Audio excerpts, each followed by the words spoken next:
2016-yil yozida AQSh, Meksika hamda Kanada futbol maydonlarida bo'lib o'tgan Jahon chempionati guruh bosqichlari statistika va anatomiyasi bo'yicha ma'lumotlarni davom ettiramiz.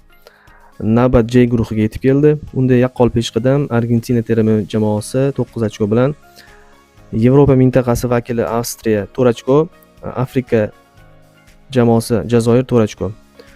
Osiyodan kelgan Iordaniya terma jamoasi esa bu guruhda 3 ta mag'lubiyatga uchradi va ball yig'a olmadi.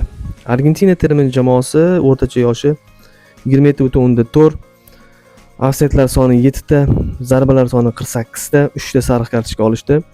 Va albatta birinchi o'yinda Lionel Messining qo'pol harakati ko'p ekspertlar hamda futbol jurnalistlari tomonidan qizil kartochka loyiq deb topildi, lekin u yerda bosh hakam ham, VAR hakamlari ham bunga e'tibor qaratishmadi.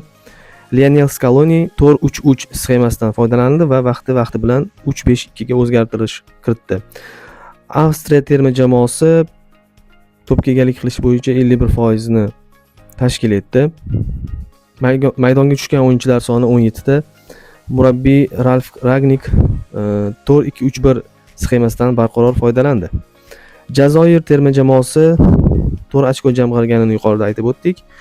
Taktik sxema 4-3-3 hamda 4-2-3-1. Umuman olganda intizomli jamoa, to'pga egalik qilish bo'yicha 48%. Iordaniya terma jamoasi 45 ta foul ishlatdi, 2 marta ofsaydga tushdi, 7 ta sariq, 1 ta qizil kartochka, 26 ta o'yinchidan 18 tasi maydonda harakatlandi. Guruhdan chiqa olmagan bosh murabbiy Jamal Islamiy darhol o'z vazifasini bo'shatdi.